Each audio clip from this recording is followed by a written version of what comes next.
Пројдено е времето за прилагодување на угостителските објекти по новите правила после трагедијата во Кочани.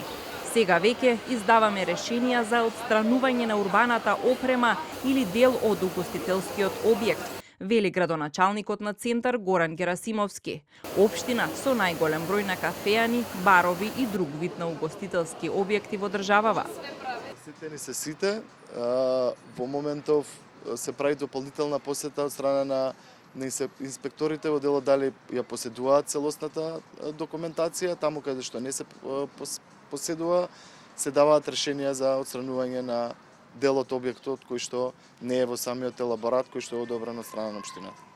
Председателот на ЗЕЛС Орце Ѓоргиевски во изјава за ТВ24 вели дека правилникот по кој ќе се унифицира постапката за добивање дозволи за угостителските објекти, кој ќе важи за сите општини, се уште не е подготвен. Инспекторите работат на терен и за сите пронајдени аномалии во работењето на угостителските објекти. Тие им даваат разумен рок кој е индивидуален, тој да се отстрани. Во четврток се состанува работната група за изготвување на новиот правилник, но се уште се работи на него. Кога ќе биде готов, ќе им биде представен и на претеничките групи.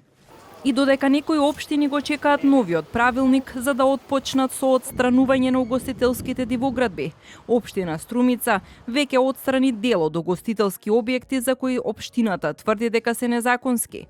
Градоначалникот на Струмица Костадин Костадинов рече дека правилникот не го решава системскиот проблем.